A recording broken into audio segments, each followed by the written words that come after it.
اللهم إني أسألك علما نافعا.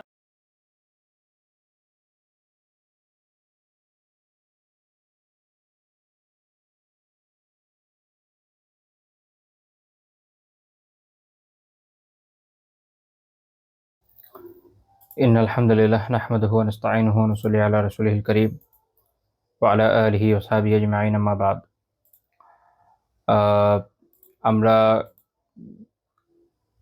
যে কবিরা গুনাহটি নিয়ে এখন আলোচনা করছি বিগত 10 থেকে, সেটা হচ্ছে আল্লাহ তাআলার রহমত থেকে হতাশ হওয়া, নিরাশ হওয়া।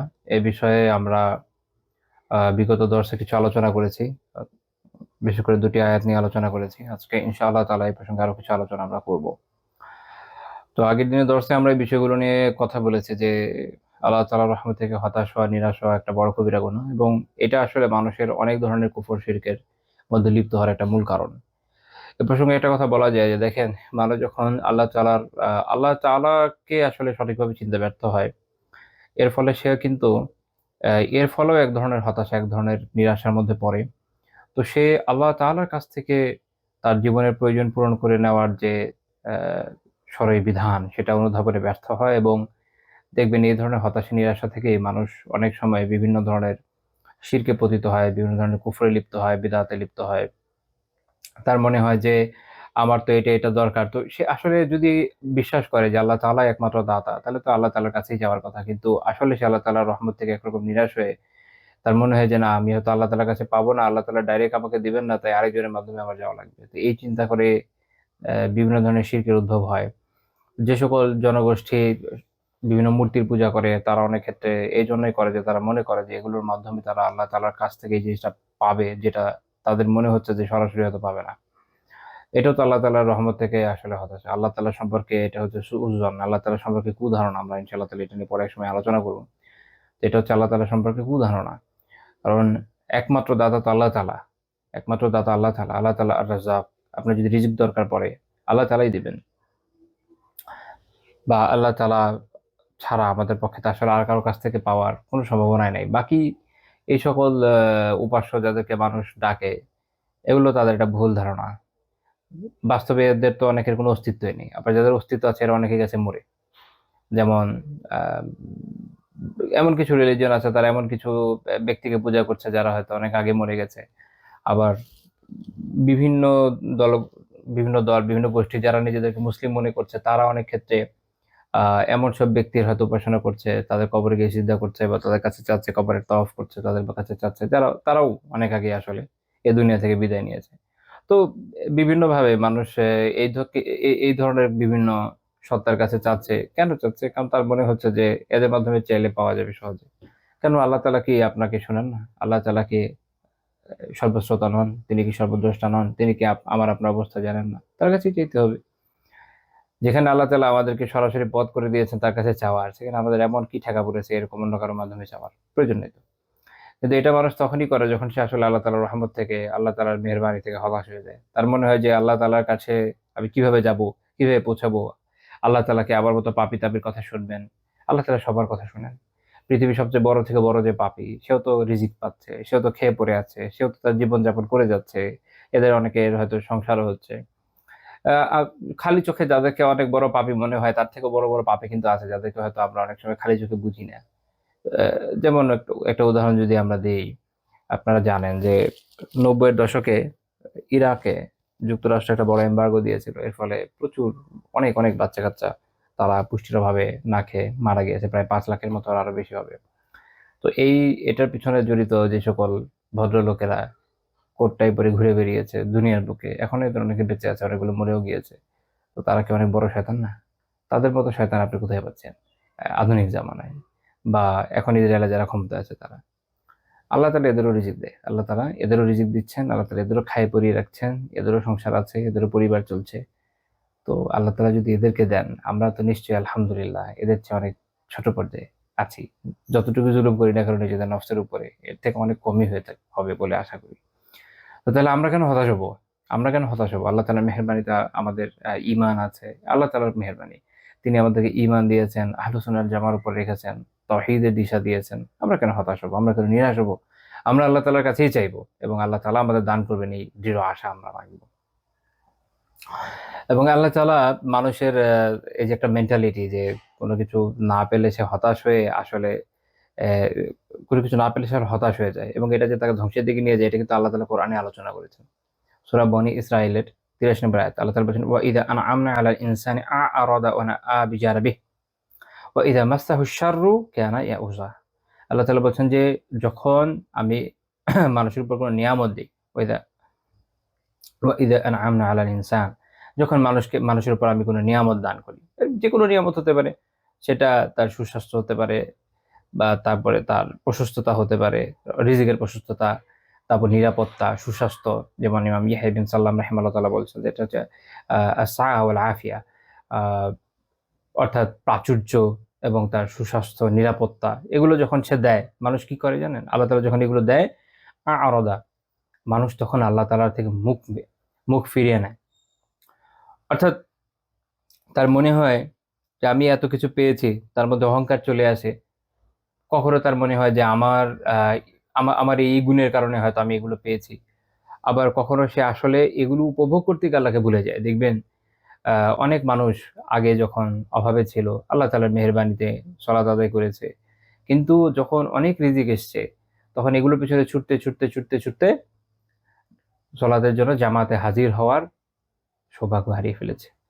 আবার কারো অবস্থা এত খারাপ যে হয়তো সে সলাতই ঠিকমতো আদায় করতে পারছে না। আল্লাহ তাআলা আমাদেরকে এই অবস্থা থেকে হেফাজত করেন। আল্লাহ তাআলার কাছে দোয়া করি তিনি আমাদের সবাইকে উত্তম রিজিক দান করেন। কিন্তু তার মানে এই না যে আমরা আমাদের মূল যে লক্ষ্য ইবাদত, তার থেকে দূরে সরে যাই, বরং আল্লাহ আমাদের এই তৌফিক দেন যেন আমরা এর মাধ্যমে হক আদায় করি, ইবাদতগুলোও আদায় করতে পারি। আল্লাহ তাআলা যেন আমাদের প্রতি সন্তুষ্ট হয়ে যান। আমিন। তো আল্লাহ তাআলা মানুষের বৈশিষ্ট্য, মানুষ বলতে এখানে যদিও উলামা যখন ব্যাখ্যা করেছে বলছেন যে ইয়ানি আল মুশরিক, মুশরিকদের বৈশিষ্ট্য এটা, কিন্তু এটা শুধু মুশরিকদের না, এইটা মূল বৈশিষ্ট্য যদিও মুশরিকদের, মূল বৈশিষ্ট্যটা যদিও মুশরিকদের, কিন্তু এইটা অন্যান্য মানুষের মধ্যেও থাকতে পারে। কারণ এখানে আল্লাহ তাআলা আল ইনসান উল্লেখ করেছেন, পুরো মানব জাতিকে এখানে উদ্দেশ্য করেছেন। তো এই বৈশিষ্ট্যটা মূলত হওয়া উচিত ছিল মুশরিকদের। কেন এই বৈশিষ্ট্যটা সঠিক না? কারণ এটা মূলত হওয়ার কথা মুশরিকদের, কিন্তু আমরা দেখছি যে মুসলিমদের মধ্যেও অনেকের ভিতরে এই সমস্যা আছে। এই কারণে ওই যে আমরা অনেক সময় বলি যে আইডেন্টিটি ক্রাইসিসে ভোগে অনেকে। সে যে একজন মুসলিম, সে দিনদার, সে আল্লাহ তাআলার উপরে ভরসা করে, আল্লাহ তাআলার উপরে বিশ্বাস করে, এই আইডেন্টিটিটা, এই যে তার আইডেন্টিটি, এটা সে প্রকাশ করতে সে অস্বস্তি বোধ করে। ফলে দেখবেন যে কখন এর পিছনে দৌড়াচ্ছে, কখন ওর পিছনে দৌড়াচ্ছে, এবং একটা ভালো অ্যামাউন্টের রিজিক যখন চলে আসে, প্রশ্নের দেখানোর চেষ্টা করে, যাতে ওঠার চেষ্টা করে, এইভাবে গ্র্যাজুয়ালি সে আল্লাহ তাআলা থেকে, ইসলাম থেকে দূরে সরে যায়। তো এই বৈশিষ্ট্যটা মুসলিমের না, এটা মুশরিকদের বৈশিষ্ট্য। কিন্তু দুঃখের বিষয় হচ্ছে যে অনেকে যারা নিজেদের মুসলিম দাবি করছেন, তাদের মধ্যে বৈশিষ্ট্যটা চলে এসছে। যখন আল্লাহ তাআলা তাকে রিজিক দেন, সে কি করে? সে আল্লাহ থেকে মুখ ফিরিয়ে নেয়, মানে আবিজানিবি, এবং দূরে সরে যায়, দূরে সরে যায়, দিন থেকে দূরে সরে যায়। সে ওইভাবে খুব দৃঢ়তার সাথে ইসলাম পালন করে না, যেটা সে তার অভাবের সময় করছিল। এমন লোক দেখলে বুঝতে পারবেন যে কেন আল্লাহ তাআলা অনেকজনকে বা অনেক ব্যক্তিকে অনেক সম্পদ দেন না। কারণ অনেক সম্পদই এই লোকের জন্য এমন এক ফিতনা, যেটা আসলে সামলানোর সামর্থ্য সে রাখে না। কিন্তু যখন পায় না, তখন সে কি হয়? হতাশ হয়।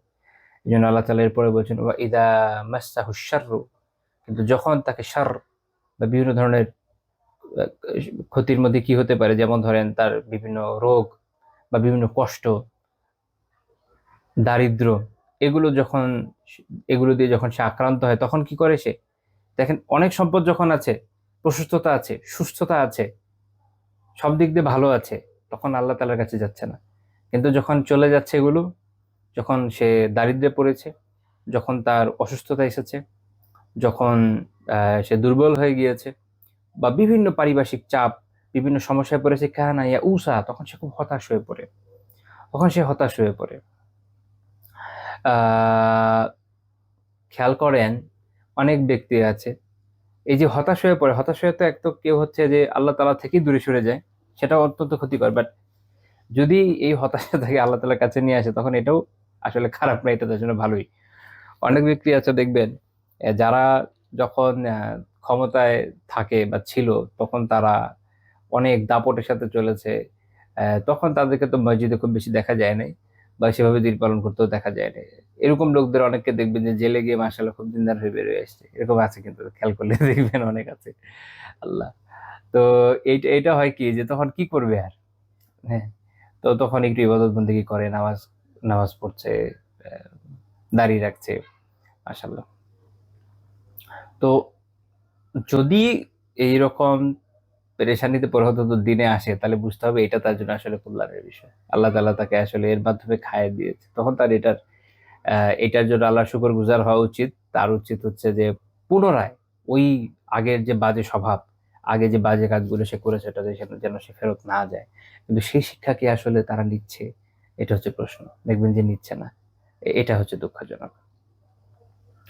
আল্লাহ তাআলা মানুষের মানসিকতা ব্যাখ্যা করতে গিয়ে অন্য অন্য একটা আয়াতে আল্লাহ তাআলা এরকম বলেছেন, ওয়ালা ইয়াসআমুল ইনসান মিন দুআইল খাইর। মানুষ আল্লাহ তাআলার কাছে কল্যাণ প্রার্থনায় আল্লাহ তাআলার কাছে কল্যাণ প্রার্থনায় মানুষ কি হয় না জানেন? ক্লান্তি বোধ করে না। খেয়াল করে দেখেন, যখন আমরা আল্লাহ তাআলার কাছে কল্যাণ চাই, আমরা কি আসলে ক্লান্তি বোধ করি?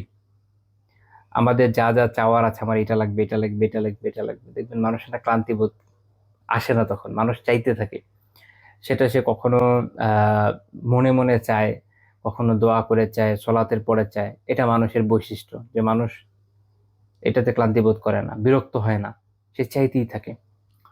কিন্তু ওয়া ইম্মাসাহু শাররু ফায়াউসুন কানুত। কিন্তু যখন তাকে কোনো অকল্যাণ স্পর্শ করে, কোনো কষ্ট স্পর্শ করে, তখন সে প্রচন্ড হতাশ হয়ে যায় এবং নিরাশ হয়ে পড়ে। আল্লাহ তাআলা এই বৈশিষ্ট্যটাকে প্রশংসা করেন নাই, এটা নিন্দা করার জন্যই উল্লেখ করেছেন। কিন্তু এটা মানুষের বৈশিষ্ট্য। খেয়াল করে দেখেন, এই বৈশিষ্ট্য কি আমার আপনার মধ্যে নাই? খেয়াল করলে দেখবেন যে অবশ্যই আছে। কিন্তু আল্লাহ তাআলা খাঁটি বান্দাদেরকে আসলে এমন হওয়ার কথা নিশ্চয়ই নয়, বরং এর বিপরীতে হওয়া উচিত। এক তো এই জন্য যে আল্লাহ তাআলা যারা খাঁটি বান্দা, তারা তো আসলে দুনিয়াবি সুখ সামগ্রী ভোগ করার জন্য এগুলোর পিছনে দৌড়াচ্ছে না। তারা তাদের দেখেন একই কাজ, অর্থাৎ উপার্জন করা, হালাল রিজিক বেশি পরিমাণে, একই কাজ আল্লাহ তাআলার দুজন বান্দা করছে। একজন যে আল্লাহ তাআলার খাঁটি বান্দা, মুখলিস বান্দা, তার উপার্জনের উদ্দেশ্য হচ্ছে যেন আল্লাহ তাআলার মেহেরবানিতে সে হালাল খেতে পারে, তার মেরুদণ্ড সোজা থাকে, সে ইবাদতে কনসেন্ট্রেট করতে পারে, এসব পেরেশানি থেকে যথাসম্ভব বের হয়ে আসে, যেন সে পরিবারের হক আদায় করতে পারে, দিনী ভাই বোনদের হক আদায় করতে পারে, দিনের হক আদায় করতে পারে, দিনের দাওয়ায় ব্যয় করতে পারে। এরকম বিভিন্ন কল্যাণকর চিন্তা তার মাঝে রয়েছে। যেমনটা আমরা দেখি উসমান রাদিয়াল্লাহু তাআলা আনহুর মধ্যে, আব্দুর রহমান বিন আউফ রাদিয়াল্লাহু তাআলা আনহুর মধ্যে। আব্দুর রহমান রাদিয়াল্লাহু তাআলা আনহুর ব্যাপারে বর্ণিত আছে যে উনি সব মিলিয়ে 30,000 দাস মুক্ত করেছিলেন। সুবহানাল্লাহ। চিন্তা করতে পারেন কত বড় আমল। তো এই বান্দা হচ্ছে তার উপার্জন করছে, তার ভিতরে নিয়ত হচ্ছে এরকম। আরেক বান্দা, সে উপার্জন করছে, তার নিয়ত শুধুই দুনিয়াবি, অথবা কোনো নিয়তি নেই, করার দরকার করে। সে চায় উপার্জন করতে, ভোগ বিলাসে লিপ্ত হতে, জীবনটাকে এনজয় করে যেতে। তার নতুন থেকে নতুন মোবাইল সেট আসছে বাজারে। আগে হয়তো সে অনেক দামি একটা ব্যবহার করতো, 1 lakh 2 lakh, I don't know কত দামি হতে পারে, আমার আসলে ধারণা নাই। তো আগেরটা বাদ দিয়ে সে এখন নতুন মডেল না নিলে তার প্রেস্টিজ থাকে না বাজারে আর কি, তো আরেকটা নিবে আগেরটা বাদ দিয়ে, বিক্রি করে বা কাউকে দিয়ে দিয়ে। গাড়ি একটা অনেকগুলো তার থাকা লাগে, দামি আছে, আরো দামি মডেল আসছে, আগেরটা দিলে এখন বাণিজ্য থাকছে না তার, ওটা বাদ দিয়ে সে আরেকটা নিচ্ছে। দুনিয়ার এই বিত্ত বৈভবের যে প্রতিযোগিতা, এইটাই সে লিপ্ত। দুইজনই আল্লাহর বান্দা। একজনের উপার্জনের মূল কারণ হলো আখিরাতমুখী, আরেকজনের হচ্ছে দুনিয়ামুখী। কাজেই স্বাভাবিকভাবেই যে আখিরাতমুখী, সে যখন তাকে যখন অকল্যাণ স্পর্শ করে, তার যে মূল চিন্তা, তার উপর কোনো প্রভাব এটা বিস্তার ওইভাবে করে না। তার যখন ধরেন তার একটা বড় কোম্পানি আছে, যেটা থেকে সে অনেক উপার্জন করে, কোনো কারণে শেয়ারে ধরেন শেয়ার ধস নামলো, তার উপার্জন অনেক কমে গেল, এক রাতে হয়তো অনেক কমে গেল, কিন্তু তার আলটিমেট চাহিদা তো হচ্ছে পরকাল। সে তো অন্তরকে দুনিয়ার সাথে লাগায়নি, পরকালের সাথে লাগিয়ে রেখেছিল। অ্যাকচুয়ালি যদি এরকম কোনো বান্দা হয়, তখন এই দুনিয়ার অকল্যাণ এটা তাকে হতাশা করে না, নিরাশও করে না। সে জানে যে সে যা উপার্জন করছিল এটা দিয়ে যে সওয়াব এতদিন লাভ করে এসছে, হক আদায়গুলো করে, হকগুলোকে আদায় করে, দিনী কাজে ব্যয় করে, বিভিন্ন উত্তম কাজে হয়তো অকাতরে খরচ করে, এখন সবরের মাধ্যমেও সে অনেক বড় প্রতিদান পেতে যাচ্ছে, তার কোনো লস নাই। এটা হচ্ছে মুমিনের শান। কিন্তু যার অবস্থা হচ্ছে এরকম যে সে শুধু দুনিয়ার জন্য এগুলো করছিল, সে যখন এরকম একটা ধসের মধ্যে পড়ে, তখন তার চেহারা আমসি হয়ে যায় এবং ইউনো শেষ, হার্ট অ্যাটাকও করতে পারে, মরেও যেতে পারে, এনিথিং ক্যান হ্যাপেন। হতাশ হবে, নিরাশ হয়ে যাবে, পরিবার পরিজন তাকে ছেড়ে চলে যাবে। কারণ যেই লক্ষ্য উদ্দেশ্য নিয়ে তার সাথে তাদের থাকা, সেটা ব্যর্থ হয়ে যাচ্ছে। তো এই জন্য যারা আল্লাহ তাআলার খাঁটি বান্দা, তারা আসলে এরকম হবে না যে অকল্যাণ স্পর্শ করায় হতাশ এবং নিরাশ হবে। জীবনের প্রত্যেক সিচুয়েশনে তার পরকালের পাথেও আছে, সেখানে হতাশ হবে, সে হবে না। দ্বিতীয় বিষয় হচ্ছে, যারা আল্লাহর খাঁটি বান্দা, তারা এরকম কষ্টে পৌঁছার পরও আল্লাহ তাআলার রহমত থেকে, তার অনুগ্রহ থেকে তো নিরাশ হবে না। এই জন্য, কারণ সে জানে যে এর মাধ্যমে তার হয়ে যাওয়া গুনাহগুলোর প্রায়শ্চিত্ত হবে, তার মর্যাদা বৃদ্ধি পাবে, সেই জন্য সওয়াব পাবে এবং আল্লাহ তাআলার আরো নৈকট্য অর্জন করতে পারবে।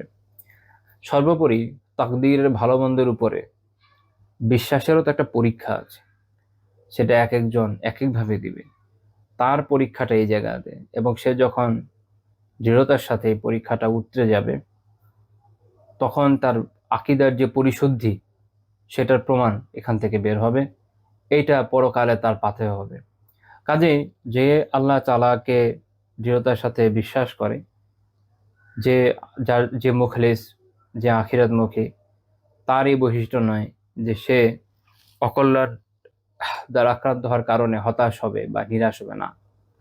সে এইখানেও পরকালের পাথেয় খুঁজবে, সে এইখানেও, এই কষ্টের মধ্যেও, বিপদের মধ্যেও, হতাশার সময়, যেটা ৮-১০টা মানুষের জন্য, এরকম জায়গাতেও সে হবে আশাবাদী। কারণ তার মুখ্য উদ্দেশ্য দুনিয়া না আখিরাত। আর আখিরাতের আশা এখন তো আরো বেশি জাগরুক হলো, কাজে তার কোনো টেনশন নেই। এক হিসাবে, হ্যাঁ, দুনিয়ার যে কষ্ট, এটা প্রত্যেকের ভিতর দিয়ে যায়। হয়তো আগে খুব ভালো খেত, এখন সে অভাবে থাকবে। ভালো পড়তে, এখন পড়তে পারবে না। এখন এই কষ্টটা তো যাবে, যেটা শরীরের উপর দিয়ে যাবে, কিন্তু মন ওইভাবে ভাঙবে না, ওইভাবে হতাশার মধ্যে তাকে ফেলবে না, যেটা তাকে একদম আল্লাহ সম্পর্কেই হতাশ বা নিরাশ বানিয়ে দেয়। এটা শুধু সেই লোকেরই হবে যে শতভাগ দুনিয়ামুখী। তা আল্লাহ তাআলা আমাদেরকে পরকালমুখী হওয়ার তৌফিক দেন, আমিন। এ বিষয়ে আরো কিছু আয়াত আমি আলোচনা করতে চাই, যেমন সূরা হিজরের ৪৯ থেকে ৫৬ নম্বর আয়াত। এখানে একটা গুরুত্বপূর্ণ শিক্ষা আমরা পাই। এটা ইব্রাহিম আলাইহিস সালামের ঘটনা। যখন ফেরেশতারা তার কাছে আসলেন ইসহাক আলাইহিস সালামের জন্মের সুসংবাদ দিতে, আল্লাহ তাআলা কোরআনে উল্লেখ করেছেন, নব্বি ইবাদি, আমার বান্দাদেরকে জানিয়ে দিন। নিশ্চয় অনেক গুরুত্বপূর্ণ বিষয়, যে কারণে আল্লাহ তাআলা বলছেন যে আমার বান্দাদেরকে, হে নবী, আপনি জানিয়ে দিন, আন্নী আনাল গফুরুর রহিম, যে নিশ্চয়ই আমি পরম ক্ষমাশীল, পরম দয়ালু, অত্যন্ত দয়ালু। আল্লাহ তাআলা জানিয়ে দিয়েছেন, তোমরা হতাশ হইও না, নিরাশ হইও না। যত বড় গুনাহ, যত বড় পাপই করে থাকো না কেন, জীবদ্দশায় যদি ক্ষমা চাও, জেনে রাখো আমি অত্যন্ত ক্ষমাশীল। আল গাফুর, এটা হচ্ছে আহ আধিক্য বোঝানোর জন্য এই শব্দটাকে ব্যবহার করা হয়েছে। শুধু ক্ষমাশীল নয়, অত্যন্ত ক্ষমাশীল। এবং আর রহিম, অত্যন্ত দয়ালু, অল্প স্বল্প দয়ালু নন, অত্যন্ত দয়ালু। কাজেই যদি এসে মাফ চাও, আন্তরিকভাবে তওবা করো, এমন হবে না যে আমি মাফ করব না, এমন হবে না যে আমি সেই তওবাকে কবুল করব না। তবে আমি অত্যন্ত ক্ষমাশীল, অত্যন্ত দয়ালু মনে করেন তুমি আবার পাপে লিপ্ত হয়ে যাবে, এই ভুল করো না। এই ভুল করো না, এইভাবে মনে করো না যে তাহলে আমি গুনাহ করতেই থাকি, একদিন তো পার পেয়ে যাব। কেননা আন্না আযাবি হুয়াল আযাবুল আলীম, কেননা আমার শাস্তি হলো অত্যন্ত মর্মন্তুদ শাস্তি, প্রচন্ড কষ্টকর, প্রচন্ড ভয়ানক ধরনের শাস্তি। কাজে আল্লাহ তাআলা এখানে মুমিনকে একটা ব্যালেন্স শিখিয়ে দিলেন। গুনাহ হয়ে যেতে পারে, ভুল চোখ হয়ে যেতে পারে, না আমরা সাধারণ মানুষ, আমাদেরকে তো ওইভাবে সেভ করা হয় না, আমাদের জীবনের পরীক্ষাটাই এরকম। কাজে আমরা যেন হতাশ হয়ে না যাই, যেই পরিস্থিতি দিয়ে যাই না কেন মনে রাখতে হবে আল্লাহ তাআলা ক্ষমাশীল এবং দয়ালু। আমার ভুল হয়ে গেলেও আমি যেন হতাশ হয়ে শয়তানের ফাঁদে পা দিয়ে আল্লাহ তাআলার কাছ থেকে দূরে সরে না যাই। এটা হচ্ছে এই আয়াতে আমাদেরকে শেখানো হচ্ছে। আবার এটাও শেখানো হচ্ছে যে আমরা যেন ওই যে ওইসব লোকদের মতো মনে না করি যে ইমান তো খালি মনের বিষয়, আমি বিশ্বাস করে নিয়েছি ব্যাস শেষ, আর কোনো টেনশন নাই, এরপর যা ইচ্ছে তাই আমল করি। না, সেটা না। বরং মনে রাখতে হবে যে আল্লাহ তাআলার সাজা অত্যন্ত ভয়ানক সাজা, এবং আল্লাহ তাআলা আমাদেরকে যেভাবে চলতে বলেছেন সেভাবে না চলার পরিণতি অত্যন্ত ভয়ানক। এটা মনে রেখে, ভয় রেখে মনের মধ্যে খৌফ বা ভয়কে, আল্লাহ তাআলার ভয়কে মনে রেখে জীবনযাপন করতে থাকবো, গুনাহ থেকে বাঁচার সর্বাত্মক চেষ্টা করব। তবে যদি হয়ে যায় গুনাহ, হতাশ হবো না, আল্লাহ তাআলার কাছে ক্ষমা চাইবো। এটা হচ্ছে এই দুই আয়াতের মাধ্যমে একটা ব্যালেন্স আল্লাহ আমাদের শেখাচ্ছেন। তারপরে তিনি বলছেন ওয়ান্নাব্বিহুম আন যায়ফি ইব্রাহিম, আর তাদেরকে ইব্রাহিমের আলাইহিস সালাম যে অতিথি অর্থাৎ যে ফেরেশতারা এসেছেন খবর নিয়ে, তাদের কথা তাদেরকে জানিয়ে দিন। আল্লাহ তাআলা যেহেতু জানিয়ে দিতে বলেছেন, নিশ্চয়ই গুরুত্বপূর্ণ একটা তথ্য আছে এখানে, শিক্ষা আছে। ইযে দাখালু আলাইহি, যখন তারা ইব্রাহিম আলাইহিস সালামের কাছে আসলেন, ফাকালু, তারা বললেন সালামা, সালাম। ক্বালা ইন্না মিনকুম ওয়াজিলুন, নিশ্চয়ই আমি তোমাদের ব্যাপারে শঙ্কিত। ইব্রাহিম আলাইহিস সালাম তাদের ব্যাপারে শঙ্কিত কেন হয়েছিলেন এটা অন্য আয়াত থেকে আমরা জানি, অন্য সূরায়, যে ইব্রাহিম আলাইহিস সালাম তাদের মেহমানদারির জন্য আহ, একটা বাছুরের ভুনা দিয়েছিলেন। আর ওনারা যেহেতু ফেরেশতা, ওনারা তো আর খান না, ওনার হাত বাড়ান নাই, তো উনি একটু চিন্তায় পড়েছেন, শঙ্কায় পড়েছেন যে তাদের হয় না, যেহেতু মানব রূপে এসেছে, জানেন না যে, এখন পর্যন্ত জানতেন না, তখন পর্যন্ত জানতেন না যে তারা ফেরেশতা। তো তাই তিনি একটু শঙ্কা বোধ করছিলেন যে কেন এরকম হাত গুটিয়ে আছে কেন। তখন তারা বললেন ক্বালু লা তাওজাল, তারা বললেন যে আপনি ভয় করবেন না, ইন্না নুবাশশিরুকা বিগুলামিন আলীম, আমি আপনাকে একজন জ্ঞানী পুত্রের সুসংবাদ দিচ্ছি, পুত্র এবং জ্ঞানী। সুবহানাল্লাহ। অর্থাৎ একে তো পুত্র হবে আল্লাহ তাআলা আগেই জানিয়ে দিচ্ছে, দ্বিতীয়ত তিনি আলিম হবেন, জ্ঞানী ব্যক্তি হবেন, এটাও জানিয়ে দিচ্ছেন। অর্থাৎ ভবিতব্যের অনেক গুরুত্বপূর্ণ একটা বিষয় জানিয়ে দিচ্ছেন। একজন মানুষ, ধরেন আপনি আহ, এখনকার সময় যেটা করে যে বাবু পেটে থাকলে টেস্ট করলে বোঝা যায় যে একটা পর্যায়ে যে ছেলে হবে না মেয়ে হবে, ঠিক আছে, কিন্তু সে কি মূর্খ হবে না জ্ঞানী হবে, প্রফেশন কি হবে, বা আরো যা যা হতে পারে একটা মানুষের জীবনে, এটা কি আর বের করা সম্ভব? সম্ভব না। কিন্তু আল্লাহ তাআলার পক্ষে সম্ভব। আল্লাহ তাআলা যে ভবিষ্যৎ কিভাবে জানেন তার একটা ঝলক এই আয়াতে পাওয়া যায়। আকীদার একটা গুরুত্বপূর্ণ শিক্ষা, যে একজন সন্তান হবেন যিনি হবেন জ্ঞানী। তো এটা আল্লাহ তাআলা জানেন, জ্ঞানী হবেন। তিনি হচ্ছেন ইসহাক আলাইহিস সালাম। ইবনে কাসির রাহিমাহুল্লাহ উল্লেখ করেছেন যে ইসহাক আলাইহিস সালামের জন্মের সুসংবাদ দেওয়া হচ্ছে। ইব্রাহিম আলাইহিস সালাম বিস্মিত হলেন। তিনি বললেন ক্বাল আবাশশারতুমুনি আলা আম মাসানিয়াল কিবার ফাবিমা তুবাশশিরুন, তিনি বললেন যে তোমরা আমাকে সুসংবাদ দিচ্ছ, আমি অত্যন্ত বৃদ্ধ হওয়া সত্ত্বেও, অত্যন্ত বৃদ্ধ বলতে ইব্রাহিম আলাইহিস সালাম এর যখন প্রথম ইসমাইল আলাইহিস সালাম হলো, ইবনে কাসির রাহিমাহুল্লাহ তাআলা উল্লেখ করেছেন যে তখন ইব্রাহিম আলাইহিস সালামের বয়স 86 বছর। আর এরও এরও 13 বছর পর ইসহাক আলাইহিস সালামের জন্ম হয়, তাহলে হচ্ছে আপনার 89 99 বছর, অনেক বয়স, অনেক বয়স। তো তিনি বলছেন যে এরকম বার্ধক্য সত্ত্বেও সুসংবাদ দিচ্ছ, ফাবিমা তুবাশশিরুন, কিসের সুসংবাদ তোমরা আমাকে দিচ্ছ? অর্থাৎ এটা কিন্তু অস্বীকার না। এই যে এই যে প্রশ্নটা, এটাকে বলা হচ্ছে ইস্তিফহামুত তাজ্জুবি, আরবিতে এটাকে বলে বিস্ময়সূচক প্রশ্ন। সুবহানাল্লাহ, কিভাবে হবে এটা? উনি অত্যন্ত বিস্মিত হয়েছেন, অত্যন্ত বিস্মিত হয়েছেন। এই এত বয়সে কিভাবে একটা মানুষের সন্তান হয়? কিন্তু উনি জানেন যেহেতু আল্লাহ তাআলা জানিয়েছেন হবে, খাদিজার বিস্ময় প্রকাশ করছেন, আল্লাহ কিভাবে হবে? আল্লাহ তাআলার কুদরতের কোন কারিশমা এখানে দেখা যাবে? তো তখন অনেকে মনে করে যে উনি কি অস্বীকার করছেন, অস্বীকার না। এখানে এই যে প্রশ্নবোধক এটা ভিন্ন। আরবিতে এটা এগুলোর মধ্যে পার্থক্য আছে, প্রশ্নগুলোর মধ্যে পার্থক্য আছে, কোনটা কি প্রশ্ন হয়। তো ফেরেশতা কি বললেন তারা? ক্বালু তারা বললেন যে বাশশারনাকা বিল হক ফালা তাকুম মিনাল কানিতিন। তারপর যে আমরা আপনাকে সুসংবাদই দিচ্ছি, কাজে আপনি হতাশ হবেন না। আচ্ছা, ফেরেশতারা কি মনে করেছেন যে ইব্রাহিম আলাইহিস সালাম কি এটা বিশ্বাস করেননি? না, ওনারা এটা মনে করেন। কারণ আল্লাহ তাআলার পক্ষ থেকে আপনি তো জানেন ইব্রাহিম আলাইহিস সালাম সত্য বলে বিশ্বাস করেন। এইজন্য ইবনে আশুর রাহিমাহুল্লাহ তাআলা এটা ব্যাখ্যা করতে বলছেন যে ফেরেশতাদের যে কথা এটা হচ্ছে রজ্জুন লিকালামিহি ওয়ালাইসা জাওয়াবা। এটা তার যে প্রশ্ন এটার জবাব হিসাবে এসছে এরকম না, বরং এটা হচ্ছে কথার পিঠে কথা বলা। অর্থাৎ ইব্রাহিম আলাইহিস সালাম বললেন যে বিস্মিত হয়ে যে তোমরা আমাকে সুসংবাদ দিচ্ছ আমি এরকম বৃদ্ধ হওয়া সত্ত্বেও, আর তারা বলছে হ্যাঁ আমরা তো সুসংবাদ দিচ্ছি, আপনি হতাশ হবেন না। এখন এইটা এই যে আহ, আহ, তাকে তারা এটা জানিয়ে দিলেন। তখন ইব্রাহিম আলাইহিস সালাম তখন এর পিঠে কি বললেন?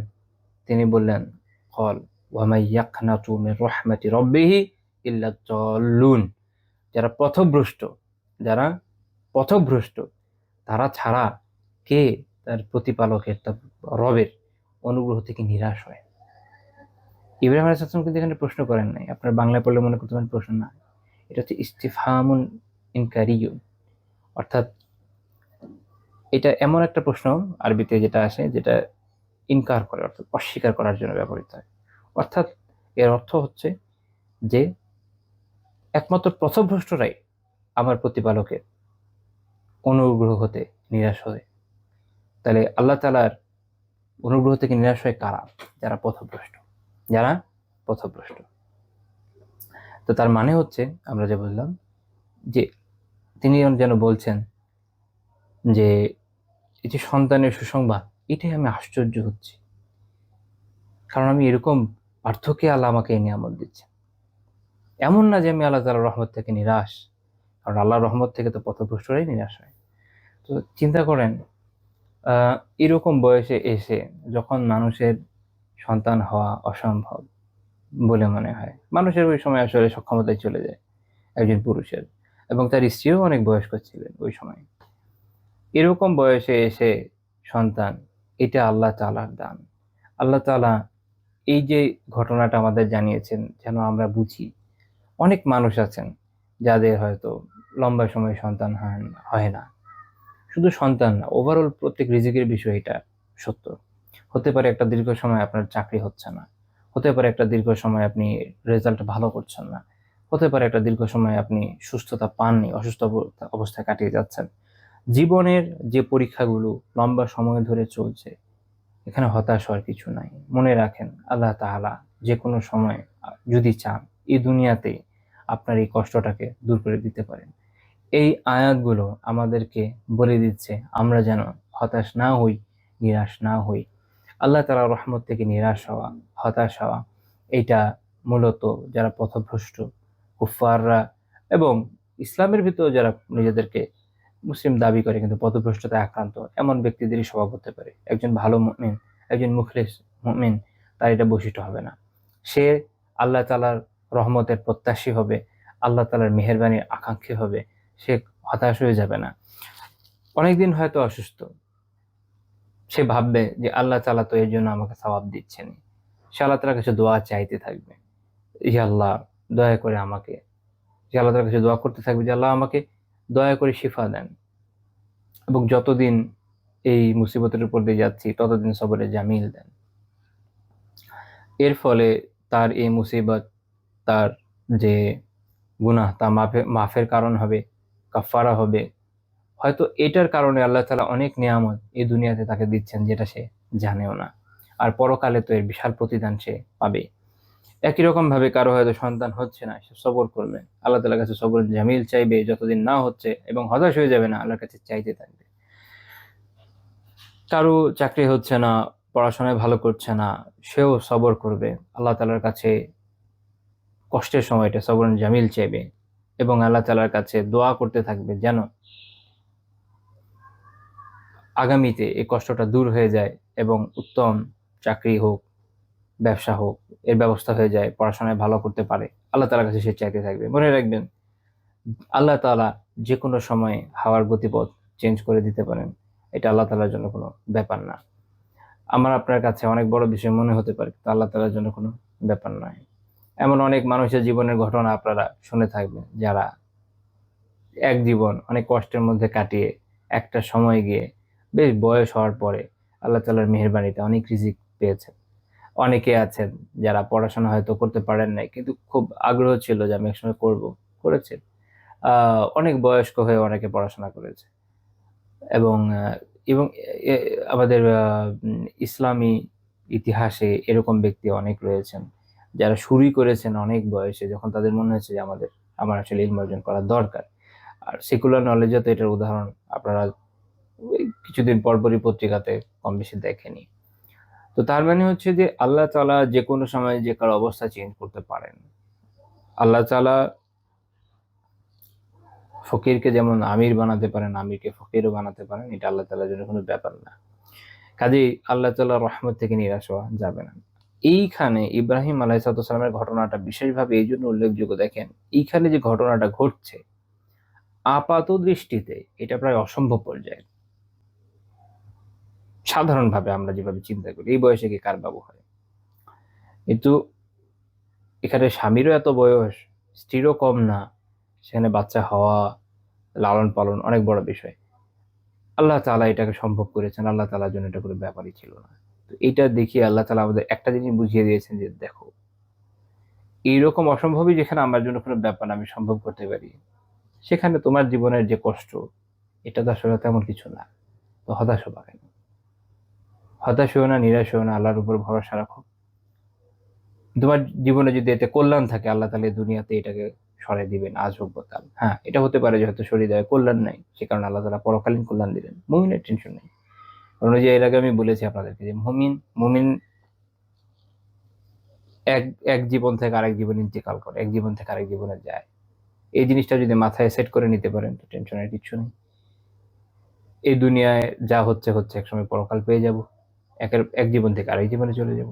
এখানে হয়তো কষ্ট আছে, কিন্তু পরের জীবনে তার এই কষ্টগুলো আমাকে কখনো স্পর্শ করতে পারবে না। এই জীবনে যে অসুস্থতা আপনাকে আমাকে অনেক কষ্ট দিচ্ছে, এটা তো পরের জীবনে থাকবে না, তাই না? এই জীবনে যে অভাব, এই জীবনে যে পেরেশানি, মানুষদের বিভিন্ন কথাবার্তা, এগুলো তো পরের জীবনে থাকবে না। তো এই জীবনের কষ্টগুলো পরের জীবনে কখনোই আর স্পর্শ করতে পারবে না। অন্তত এটা ভেবেও মুমিন উৎফুল্ল থাকে, আশাবাদী হয়। কাজে মুমিনের হতাশার কিছু নাই। হতাশা এটা পথভ্রষ্টদের বৈশিষ্ট্য। আল্লাহ আমাদের এটা থেকে হেফাজত করে। আমিন।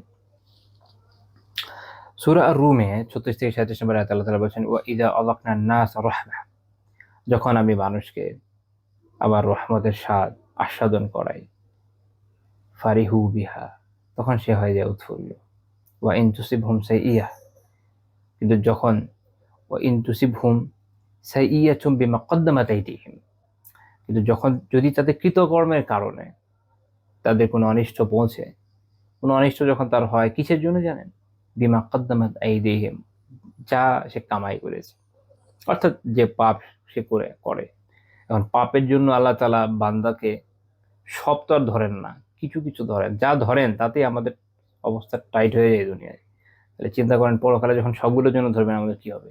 এটা থেকে আমাদের বোঝা উচিত যে পাপ বর্জন কত জরুরি। আল্লাহ তাআলা সূরা আন-নিসায় বলেছেন, মা আসাবাকা বিন মান মা আসাবাকা মিন হাসানাহ ফামিনাল্লাহ, তোমাদের কাছে যে কল্যাণ আসে, যা ভালো আসে, এটা আল্লাহ তাআলার তরফ থেকে। ওয়া মা আসাবাকা মিন সাইয়্যাহ ফামিন নাফসিক, আর যা তোমার কাছে খারাপ আসে, তা তোমার নিজের নফস থেকে আসে। এটা আমাদের হাতের কামাই, আমাদের পাপের ফল। আল্লাহ তাআলা অন্য আয়াতে বলেছেন, ওয়া ইয়াফু আন কাসীর, অনেক আল্লাহ মাফ করে দেন। সব যদি ধরতেন তো আমরা শেষ হয়ে যেতাম। তো তারপরও তার মানুষের নিজের হাতের কামাই তা থেকে যতটুকু আমরা পাই, তাতে কি হয়ে যায়? ইযা হুম ইয়াকনাতুন, তো তখন তারা হয়ে যায় নিরাশ। মানে নিজের কাজের ফল যখন আসে, তখন কি হয়ে যায়? নিরাশ। দেখবেন স্টুডেন্টরা পড়াশোনা সারা বছর করবে না, তারপর পরীক্ষায় ফেল করে হতাশ হয়ে যায়। পড়াশোনা যখন করো নাই, হতাশ তো হবেই, ফেল তো করবেই। পড়াশোনা যখন করো নাই, ফেল তো করবেই, ফেল করলে হতাশ হবেই। এটা তো তোমার কর্মফল। পড়াশোনা ঠিকমতো করার পরে, খুব ভালো এক্সাম দেওয়ার পরে, সব জেনে টেনে ঠিকমতো পরীক্ষা দেওয়ার পরে টিচার যদি 2 নাম্বারই করতো এই কারণে এই হয়তো ফেল হইতো, তো একটা কথা ছিল। তাও না, পড়াশোনাই করে নাই, কিন্তু তারপরে সে এমন ভাবে একটা ভাব নেবে যে আমি কিভাবে ফেল করলাম। ফেল তো করারই কথা ছিল, নিজের কর্মফল। আল্লাহ বলছেন আওয়ালাম ইয়ারাও, তারা কি দেখে না, আন্নাল্লাহ ইয়াবসুতু রিজকা লিমান ইয়াশা, আল্লাহ তাআলা যার জন্য ইচ্ছা রিজিককে প্রশস্ত করেন, ওয়া ইয়াকদিরু, এবং সংকুচিত করেন। তাহলে আল্লাহ তাআলা যার জন্য ইচ্ছা রিজিককে প্রশস্ত করেন, যার জন্য ইচ্ছা সংকুচিত করেন। ইন্না ফি যালিকা লাআয়াত লিকাওমিন ইউমিনুন, আর এতে অনেক নিদর্শন আছে। আর এখানে আল্লাহ তাআলা বহু বচন আয়াত উল্লেখ করেছেন, একটা দুইটা নিদর্শন নয়, অনেক নিদর্শন আছে। কাদের জন্য? লিকাওমিন ইউমিনুন, তাদের জন্য, সেই সম্প্রদায়ের জন্য যারা ঈমান আনে। তার মানে আমরা এই নিদর্শনটা তখন বুঝবো, এখান থেকে শিক্ষা তখন গ্রহণ করতে পারবো যদি আমাদের মধ্যে ঈমানটা পারফেক্টলি থাকে। এই জন্য দেখবেন যে যার ঈমান যত মজবুত, সে আল্লাহ তাআলার দেওয়া পরীক্ষাগুলোতে তত দৃঢ় থাকে। এটা আমরা অন্য হাদিস থেকেও দেখেছি। আর ঈমান দুর্বল হওয়ার কারণে, বা ঈমানের শর্টেজ যেটা হয়, কমতি হয়, তার কারণে মানুষ এই বিষয়গুলো থেকে শিক্ষা হাসিল করতে পারে না, সে হতাশ হয়ে যায়, ভেঙে পড়ে, বিপর্যস্ত হয়ে যায়। কিন্তু আমরা যদি এটা মনে রাখি যে আল্লাহ তাআলা যাকে ইচ্ছা তাকে রিজিক দেন, যাকে ইচ্ছা তার জন্য সংকুচিত করেন, তখন আমরা আর হতাশ হব না। বরং আমরা জানি যে আমরা আমাদের যদি সব পাপ ধরে ধরে আল্লাহ তাআলা রিজিক বন্টন করতেন, তাহলে আমার আপনার মতো লোক, আমাদের পক্ষে রিজিক পাওয়াও কঠিন হয়ে যেত। আল্লাহ তাআলা তো অনেক রিজিক দিয়ে রেখেছেন, আলহামদুলিল্লাহ। এটা যখন বুঝবেন না, আমি আমার নিজের আসলে যে এই আয়াতের একটা শিক্ষা আছে যে আমি আমার নিজের যেটা আসলে যোগ্যতা তার থেকে অনেক বেশি পাচ্ছি, তখন আপনার মধ্যে একটা স্যাটিসফ্যাকশন আসবে। কিন্তু যখন আপনি কম্প্যারিজনে পড়বেন, মনে হবে যে না, আমার তো আসলে অনেক যোগ্যতা, আমি সেই তুলনায় অনেক কম পাচ্ছি, তখন আপনি অনেক হতাশায় পড়বেন, অনেক কষ্ট হবে। দেখবেন যে যারা কর্মক্ষেত্রে, পড়াশোনায় বা বিভিন্ন ক্ষেত্রে হতাশায় ভোগে, ডিপ্রেশনে থাকে, এদের ডিপ্রেশনের একটা বড় কারণ হচ্ছে যে এটা মনে করে যে আমার আজকে অমুক জায়গায় থাকার ছিল বা এটা পাওয়ার ছিল, আমি আমার যে যোগ্যতা আমি সেই পর্যায়ে পাচ্ছি না, তখন সে হতাশায় ভোগে, তখন সে ভেঙে পড়ে। তো ডিপ্রেশনের একটা বড় ওষুধ হচ্ছে এটা মনে রাখা যে যা পাচ্ছি আলহামদুলিল্লাহ। আল্লাহ তাআলা যদি আমার অ্যাকচুয়াল যোগ্যতা, যেটা যেটা আমার দৃষ্টিতে যোগ্যতা, সেটা যোগ্যতা না, আল্লাহ তাআলা ইসলামে যে মানদণ্ড সেট করেছেন সেটা দিয়ে যখন যাচাই করবো, তখন দেখবো আসলে আমার যোগ্যতা অনেক কম, সেই হিসাবে আল্লাহ আমাকে অনেক দিচ্ছেন। তখন আমরা আল্লাহ তাআলার শুকরগুজার হতে সক্ষম হবো, কারণ আমরা বুঝবো যে আল্লাহ তাআলা অনেক মেহেরবানি, আলহামদুলিল্লাহ, আল্লাহ তাআলা আসলে অনেক দিচ্ছেন। এই জন্য এই কম্প্যারিজন থেকে বাঁচার জন্য এই চিন্তাটা মাথায় রাখা জরুরি, আর তাহলে আপনি ডিপ্রেশন থেকে বাঁচতে পারবেন। এই বিষয়ে আমি সর্বশেষ যে আয়াত উল্লেখ করবো, সূরা আজ-জুমারের 53 নম্বর আয়াত, একটা অসাধারণ আয়াত। আল্লাহ তাআলা বলেছেন, কুল ইয়া ইবাদিয়াল্লাযীনা আসরাফু আলা আনফুসিহিম। আল্লাহ তাআলা বলেছেন যে হে নবী, আপনি বলেন যে আমার বান্দারা, যারা তোমরা নিজেদের উপর সীমা লঙ্ঘন করেছো। যে মানুষ যখন পাপ করে, সীমা লঙ্ঘন কার উপর করে বলেন তো? নিজের উপর করে, নিজের উপর করে। তার সত্তাকে আল্লাহ তাআলা বানিয়েছেন ইবাদতের জন্য। যেই বিষয়, যেই কাজের জন্য বানানো হয়, সেটাকে সেখান থেকে সরিয়ে নেওয়া এবং তার যেটা হক সেটা না দেওয়া, এটাই তো জুলুম। তো তাদের এই সীমা লঙ্ঘন, জুলুম, অত্যাচার আমরা মানব জাতি যেটা করে, সেটা আসলে করে তার কার উপরে? নিজের উপরে। পাপ করার মাধ্যমে আসলে নিজেকে আপনি খুব ডিগনিফাই করছেন না, নিজের উপরে আপনি সীমা লঙ্ঘন করছেন, নিজের উপরে জুলুম করছেন। এই জন্য আল্লাহ বলছেন যে আল্লাযীনা আসরাফু আলা আনফুসিহিম, যারা নিজেদের উপর সীমা লঙ্ঘন করেছে। এখন সীমা লঙ্ঘন করে তো কি হয়ে যায়, একসময় মনে হয় যে আমার কি হবে, আমি কি আল্লাহর রহমত পাবো, আল্লাহ কি আমাকে মাফ করবেন, আমি এত পাপ করেছি, আমি তো ধ্বংস হয়ে যাবো। আল্লাহ তাআলা এই জন্য বলছেন, লা তাকনাতু মির রাহমাতিল্লাহ, তোমরা এই যে সীমা লঙ্ঘন করেছো, এরপরও আল্লাহ তাআলার রহমত থেকে হতাশ হয় না। অর্থাৎ আল্লাহ তাআলা যে ক্ষমা করবেন, এটা থেকে হতাশ হয়ে যাও না, কারণ আল্লাহ তাআলা, আমরা জানি আল্লাহ তাআলা ক্ষমাশীল। এটা আমরা পরে আবার দেখবো, আল্লাহ তাআলা এতেও বলেছেন, ইন্নাল্লাহা ইয়াগফিরুয যুনুবা জামিআ, আল্লাহ তাআলা বলেছেন যে জেনে রাখো যে আল্লাহ তাআলা সকল গুনাহ মাফ করেন, সকল গুনাহ মাফ করেন।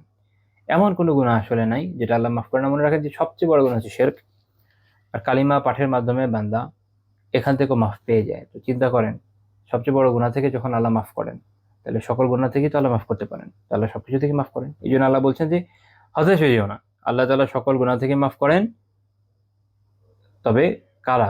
লিমান তাবা ওয়া আমান, যে তওবা করে এবং ঈমান আনে। এটা মাথায় রাখতে হবে, এটা একটা শর্ত ব্র্যাকেটের ভিতরে। ইন্নাহু ইন্নাহু হুয়াল গফুরুর রহিম, আর তিনি হচ্ছেন অত্যন্ত ক্ষমাশীল, অত্যন্ত দয়ালু। একে তো তিনি ক্ষমাশীল এবং তিনি দয়ালু। দয়ালু হওয়ার কারণে তিনি ক্ষমাশীল।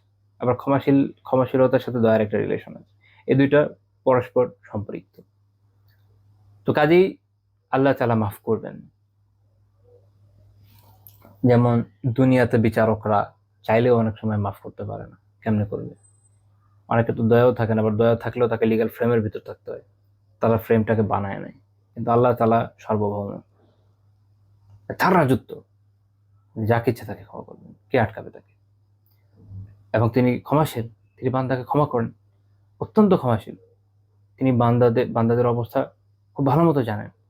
কাজেই তিনি ক্ষমা করবেন এবং তিনি দয়াময়, এটা মনে রাখো, হতাশ হয়ে যাও না।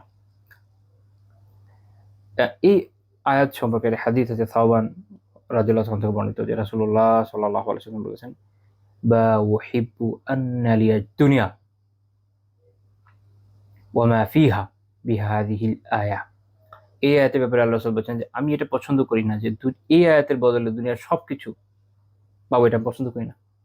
অর্থাৎ সারা দুনিয়া একদিকে আর এই আয়াত একদিকে। এই আয়াত তো অসাধারণ একটা, তাই না? প্রত্যেক মুমিন বান্দার, যার মধ্যে আল্লাহ তাআলা অনুভূতি দিয়েছেন, অবশ্যই তার অন্যতম ফেভারিট আয়াত হওয়া উচিত এটা, সূরা জুমারের 53 নম্বর আয়াত। কারণ এখানে আল্লাহ তাআলা আমাদেরকে এমন এক আশার বাণী শুনিয়েছেন যে তুলনা হয় না। এই হাদিস ইমাম আত-তাবারানী রাহিমাহুল্লাহ তাআলা কিতাব আল-মু'জাম আল-আওসাতে উল্লেখ করেছেন। ইমাম হাইসামী রাহিমাহুল্লাহ তাআলা মাজমাউজ যাওয়াইদে বলছেন যে এর সনদ হচ্ছে হাসান। মাজমাউজ যাওয়াইদের 17630 নম্বর হাদিস। ইমাম আহমদ রাহিমাহুল্লাহ এই হাদিসটা উল্লেখ করেছেন। তো ওখানে এরকম একটা বর্ণনা আছে যে একজন ব্যক্তি জিজ্ঞেস করল, ইয়া রাসূলুল্লাহ, ফামান আশরাক, কিন্তু যে শিরক করেছে তাকে? এই আয়াতে শিরকের ব্যাপারে হয়তো উল্লেখ নেই। রাসূল সাল্লাল্লাহু আলাইহি ওয়াসাল্লাম কিছুক্ষণ চুপ থেকে বললেন, ইল্লা মান আশরাকা সালাসা মাররাত, তিনবার বললেন যে ব্যতিক্রম হচ্ছে যে শিরক করেছে সে, তিনবার। অর্থাৎ যে শিরক করেছে সে এটার আওতাভুক্ত নয়, কারণ আল্লাহ তাআলা কোরআনে আমাদের জানিয়েছেন যে তিনি শিরকের গুনাহকে মাফ করেন না। এটা মুসনাদ আহমদের 22362 নম্বর হাদিস। তো আল্লাহ তাআলা আমাদেরকে বিষয়টা বোঝার তৌফিক দান করেন এবং আল্লাহ তাআলার রহমতের ব্যাপারে আশাবাদী হওয়ার তৌফিক দান করেন। এই বিষয়ে আমরা কিছু হাদিসও দেখতে পারি। ইবনে আব্বাস রাদিয়াল্লাহু আনহু বর্ণনা করেন যে রাসূলুল্লাহ সাল্লাল্লাহু আলাইহি ওয়াসাল্লামকে একজন ব্যক্তি জিজ্ঞেস করলেন যে মাল কাবায়ের, কবিরা গুনাহগুলো কি? আল্লাহ রাসূল বললেন, তিনটা গুনাহের কথা তিনি এখানে উল্লেখ করেছেন। অনেক সময় দেখবেন যে একই প্রশ্নের উত্তর রাসূলুল্লাহ সাল্লাল্লাহু আলাইহি ওয়াসাল্লাম একবার একটা দিয়েছেন, কোনটাকে নেগেট করে না, সবগুলো পরিপূরক। কখনো একসাথে অনেকগুলো বলে দেন, আবার কখনো ব্যক্তিভেদে উনি আলাদা আলাদা উত্তর দেন। অর্থাৎ যে ব্যক্তি জানতে চেয়েছে তার সিচুয়েশন অনুযায়ী কখনো দেন, আবার প্রশ্নের ধরন থেকে বুঝে নেন যে সে কোন ধরনের কবিরা গুনাহ জিজ্ঞেস করেছে, ওই অনুযায়ী উত্তর দেন, বা যেই ধরনের প্রশ্ন করেছেন ওই অনুযায়ী উত্তর দেন। এই জন্য কখনো একই প্রশ্নের অনেকগুলো উত্তর আপনি বিভিন্ন জায়গায় পাবেন আল্লাহ রাসূল থেকে সাল্লাল্লাহু আলাইহি ওয়াসাল্লাম। তো আল্লাহ রাসূল বললেন তিনটা কথা, তিনটার মধ্যে দুইটা ইন্টার রিলেটেড, আর একটা হচ্ছে একটু ডিফারেন্ট, সেটা হচ্ছে আশশিরকু বিল্লাহ। এক নাম্বার হচ্ছে কি আল্লাহর সাথে শিরক, আর দুই নাম্বার হচ্ছে ওয়াল ইয়াসু মির রাউহিল্লাহ, আরেকটা হচ্ছে ওয়াল কুনুতু মির রাহমাতিল্লাহ। অর্থাৎ একটা হচ্ছে শিরক, আর হচ্ছে আল্লাহ তাআলার রহমত থেকে নিরাশ হওয়া, আল্লাহ তাআলার অনুগ্রহ থেকে হতাশ হয়ে যাওয়া। তো ইমাম হাইসামী রাহিমাহুল্লাহর একটা কিতাব আছে কাশফুল আস্তার, এটার 106 নম্বর হাদিস। এটা শেখ আলবানী রাহিমাহুল্লাহ সনদকে হাসান বলেছেন সহিহাতে। তাহলে আমরা দেখলাম যে এটা একটা কবিরা গুনাহ, সেটা হাদিস থেকে বোঝা গেল। এবং শিরক, আল্লাহ তাআলার রহমত থেকে হতাশ হওয়া, নিরাশ হওয়া, এগুলোর মধ্যে একটা ইন্টার রিলেশন আছে, এটাও এখানে বোঝা যায়। এটা আমি একদম আজকের দার্সের শুরুতে বলেছি যে মানুষ আসলে আল্লাহ তাআলার রহমত থেকে হতাশ হয়ে, নিরাশ হয়ে, আল্লাহ তাআলা সম্পর্কে ভুল বুঝে বিভিন্ন ধরনের শিরকে লিপ্ত হয়ে যায়। আল্লাহ তাআলা বান্দাকে হতাশা থেকে বাঁচানোর জন্য বিভিন্ন জায়গায় আলাদা আলাদা বর্ণনা তো দিয়েছেন কোরআনে বিভিন্ন আয়াতে। আসলে যদি আমরা অর্থের দিক থেকে দেখি তাহলে অনেক আয়াতে বিষয় আলোচনা করা যায়, সবগুলো আয়াত আলোচনা করি নাই। হাদিসের ক্ষেত্রে বলা যায় যে যেগুলো মানাবি অর্থগতভাবে এই বিষয়টাকে উল্লেখ করে এরকম বেশ কিছু হাদিস আমরা আলোচনা করতে পারি, এতগুলোতে যাবো না। জাস্ট একটা হাদিস যদি বলি, আপনারা জানেন এটা খুব প্রসিদ্ধ হাদিস যে রাসূলুল্লাহ সাল্লাল্লাহু আলাইহি ওয়াসাল্লাম বলেছেন, সহিহ বুখারী হাদিস, যে ইন্নাল্লাহা খালাকার রাহমা ইয়াওমা খালাকাহা মিআতা রাহমা। আল্লাহ তাআলা যেদিন রহমতকে সৃষ্টি করেন সেদিন 100টা রহমতকে সৃষ্টি করেছেন। ফাআমসাকা ইনদাহু 99 রাহমা, তিনি নিজের কাছে 99টা রহমাকে রেখে দিয়েছেন।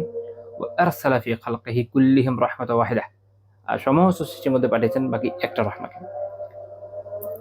অর্থাৎ এই পুরো মানব জাতি, জিন জাতি, সারা দুনিয়া, কুল মাখলুকাত, এই যে আমরা একে অপরের প্রতি এত রহমা প্রদর্শন করি, আমরা আমাদের সন্তানের প্রতি করি, সন্তান বাবা মার প্রতি করে, আমরা দুঃখী দরিদ্র যে কোনো মানুষের প্রতি যেটা প্রদর্শন করি, শুধু মানব জাতি না, মানব জাতি, জিন জাতি বা বিভিন্ন সৃষ্টি প্রত্যেকে যত দয়া প্রদর্শন করে, এই সব আসলে সব মিলে একটা ভাগ।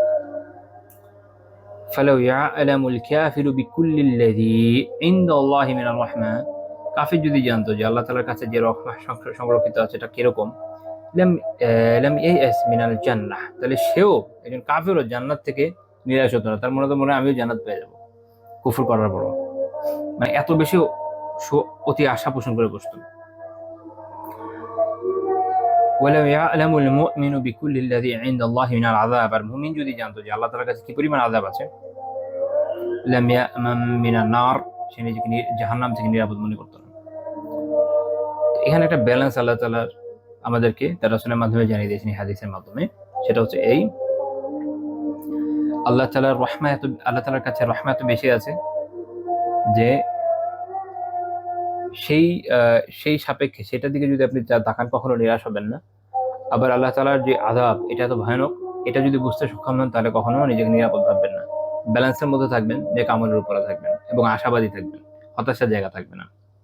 এখানে একটা আকীদাগত আলাপ আলোচনাও আছে, এটা একটু বলে দিই। সেটা হচ্ছে এই হাদিস থেকে আবার অনেকে মনে করতে পারে যে রহমা এটা মনে হয় আল্লাহ তাআলার একটা মাখলুক, এবং আমরা জানি যে আল্লাহ তাআলা দয়াময়, তাহলে আল্লাহ তাআলার সিফাত কি মাখলুক হয়ে গেল নাকি? আলিয়াযুবিল্লাহ, এটা কিন্তু মনে করেছে এরকম ভ্রান্ত গোষ্ঠী আছে দুনিয়াতে। মনে রাখতে হবে এইখানে হাদিসে যে রহমার আলোচনা করছে এটা আল্লাহ তাআলার সৃষ্ট রহমার কথা, এটা আল্লাহ তাআলার যে সিফাত, আল্লাহ তাআলার যে বৈশিষ্ট্য যে তিনি দয়াময়, সেটা আলোচনা হচ্ছে না। আল্লাহ তাআলা রহমা সৃষ্টি জগতের জন্য আলাদা একটা রহমত ক্রিয়েট করেছেন, সেইটার 1% আমাদেরকে দিয়েছেন, 99% দেন নাই। এটা হচ্ছে এই হাদিসের মূল আলোচ্য বিষয়। বাকি 99% তার বৈশিষ্ট্য এটা না।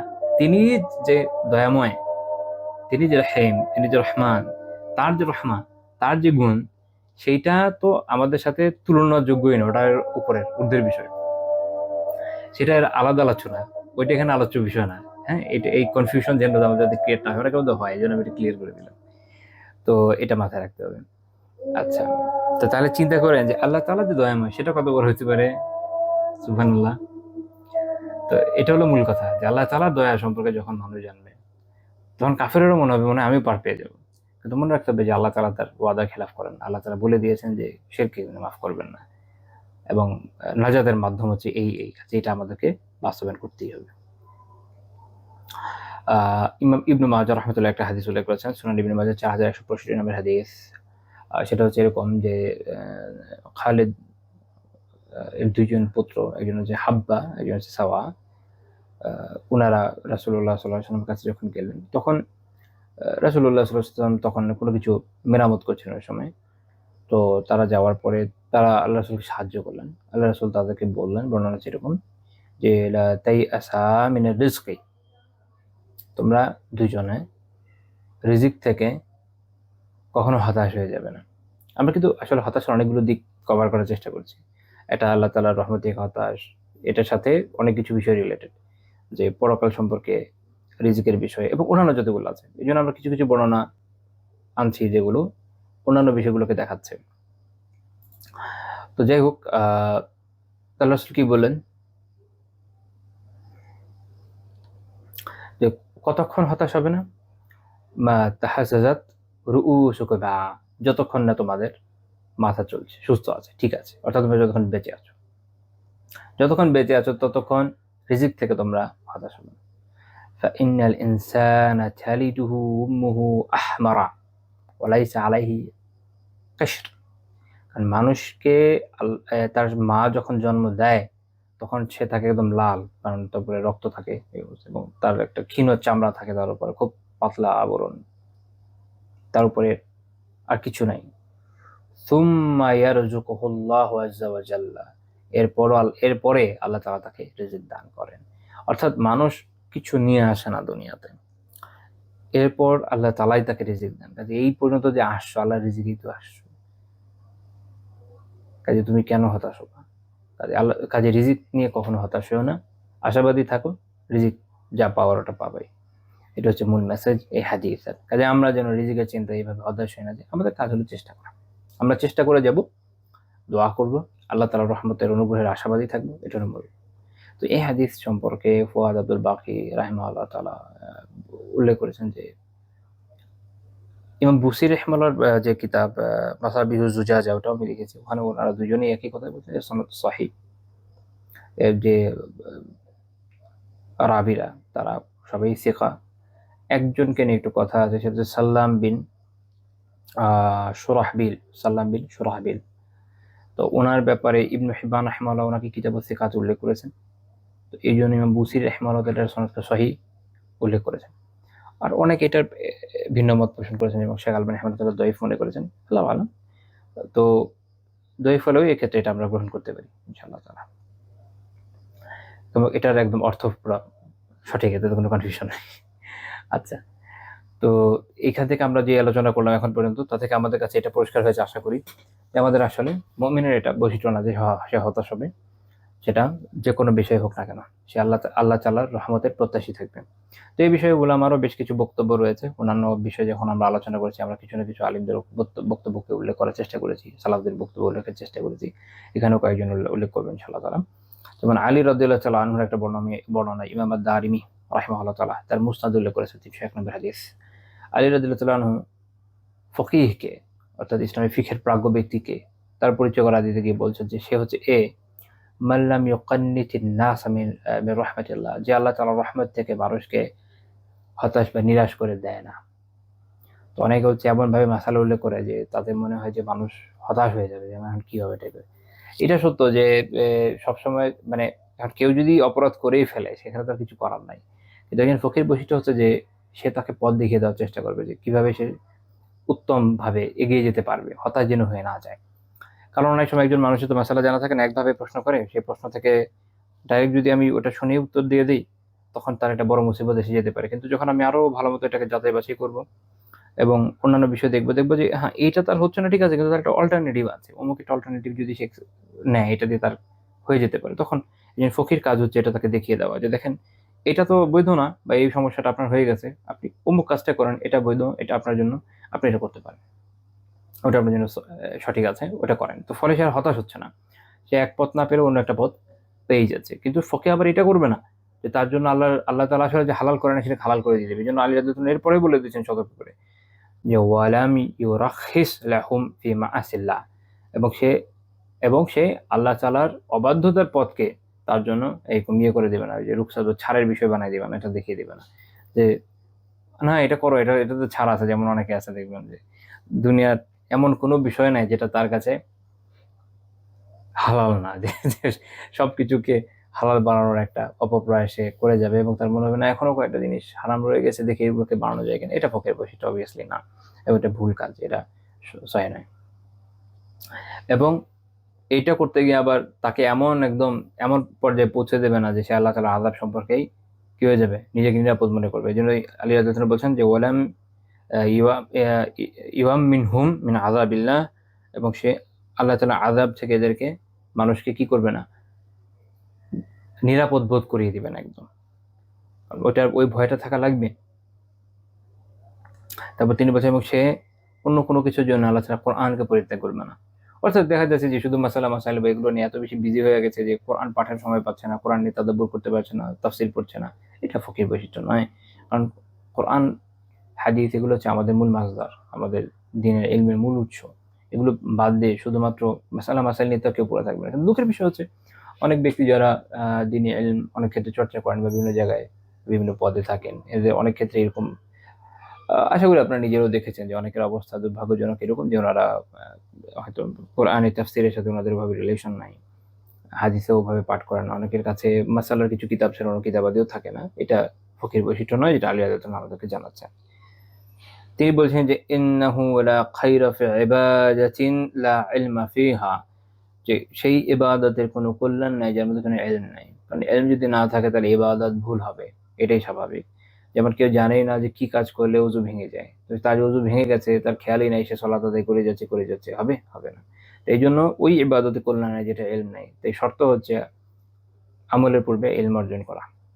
তারপর তিনি বলছেন ওয়ালা ইলমা লা ফাহমা ফিহি, আবার এমন ইলমেও কোনো কল্যাণ নাই যেটার মধ্যে কোনো বোধ নাই, উপলব্ধি নাই, খালি পড়েই যাচ্ছে কিন্তু তার বোধ নাই, এটা থেকে সে যে একটা জ্ঞান আহরণ করবে এটা তার মধ্যে নাই, তাহলে ওই পড়াইলে আসলে কাজ আছে? নাই। এটা আমাদের বাংলাদেশে একটা প্রবাদ আছে, মাছি মারা কেরানি, ওই রকম হয়ে যায়।